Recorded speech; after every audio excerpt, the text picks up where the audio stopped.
Okay, now the next panel. We're not going to have, we were supposed to have a video. That isn't going to happen, so we're just going to go on to the next panel.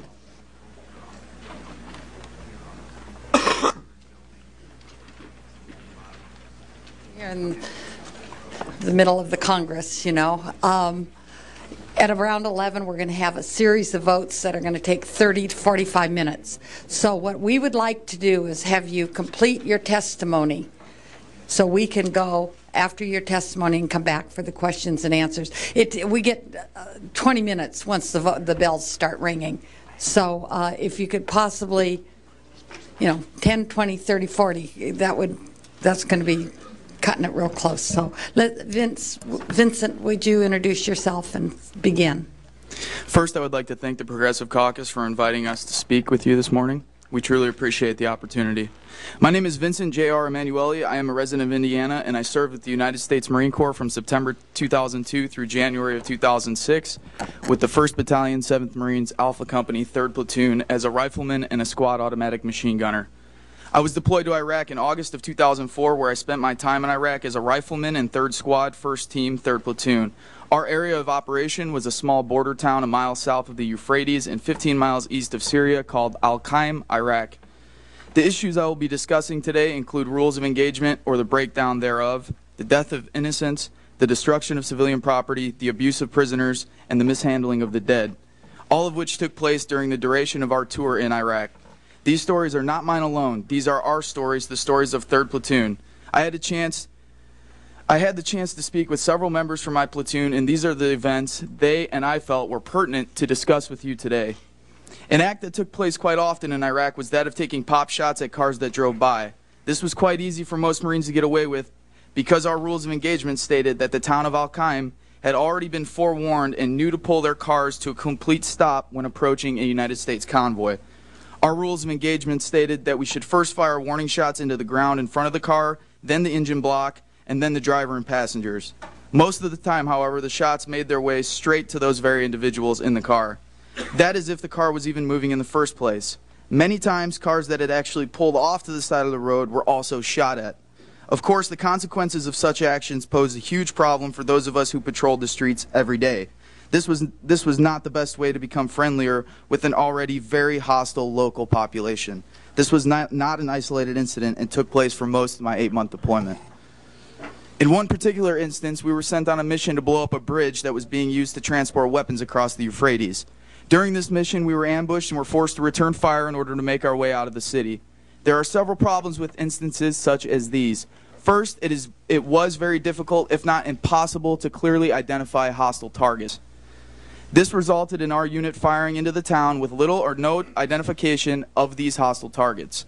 Because of inadequate intelligence and lack of personnel or competent leadership, our platoon lost a good Marine that day, and I lost my best friend. The retrans site, otherwise known as a retransmission site, was a communications post set up on a plateau overlooking the town of Al-Qaim. This communication site was there to provide communications between the main base at the railroad station where we were stationed and an outpost in Husaybah, Iraq, where Bravo Company's area of operations took place. We would encounter mortar fire on a daily basis. Most of the time, we would return this fire with mortar fire of our own. Some of the time, counter battery would call in a specific location for us to exchange fire. On occasion, when the counter battery could not call in a specific location, our unit would fire upon the town anyway. Sometimes in the hills off to the west of the town where we thought the mortar fire was coming from, and other times straight into the town of Al-Qaim itself, onto buildings, houses, and businesses. Because of the lack of personnel at the retrans site, very rarely, if ever, did we conduct a battle damage assessment report to report civilian deaths and destruction.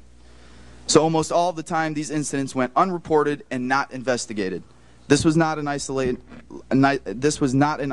incident as well.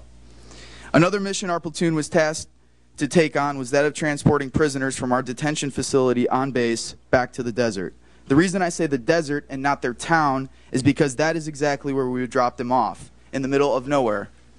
Now, most of these men had obviously been deemed innocent, or else they would have been moved to a more permanent detention facility and not released back into the local population. Our unit engaged in punching, kicking, butt stroking, or generally harassing and abusing these very prisoners until the point at which our unit would take them in the middle of the desert, miles from their respective homes, and at times throw them out of the back of our Humvees, all the while continually punching, kicking, and at times even throwing softball-sized rocks at their backs as they ran away. This, once again, was not an isolated incident. Possibly the most disturbing of what took place in Iraq was the mishandling of the dead. On several occasions, our convoy came across bodies that had been decapitated and were lying on the road, sometimes for weeks. When encountering these bodies, standard procedure was to run over the corpses, sometimes even stopping and taking pictures, which was also standard practice when encountering the dead in Iraq. This, along with neglecting to account for many of those who were killed or wounded. On one specific occasion, after I had personally shot a man attempting to flee while planting a roadside bomb, we drug his body out of the ditch he was laying in, and we subsequently left that body, slide please, we subsequently left that body to rot in the field where we saw this man up to a week later.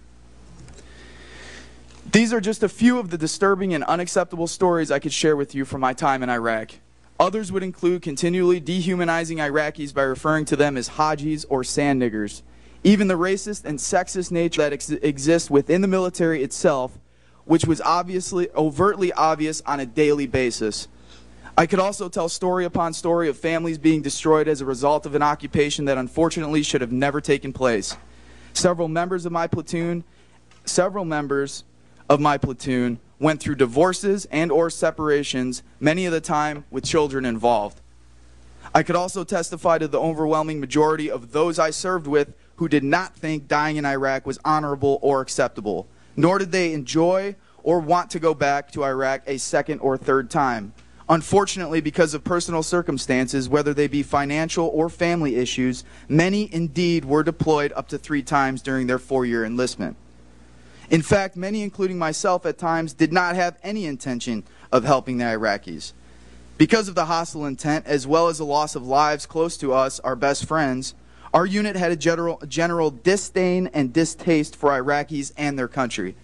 Further, our unit, for the most part, did not trust our command and had a general mistrust and distaste of this occupation from its inception onward. I could also speak to the personal attacks veterans, including myself and many others, had to encounter once we were willing to be treated for PTSD within our unit. The idea of being a real Marine and that does not complain when coming back home and who sucks it up and does the job that we were tasked to do. This mentality resulted in many of the Marines I served with, including myself, turning to drugs and alcohol to cope with the horrors of this bloody occupation. I'm going to leave the time for the rest of the members. I want to thank, once again, I would like to thank the Progressive Caucus for inviting us to speak on this occasion. Thank you. Thank you. Mr. Gilligan.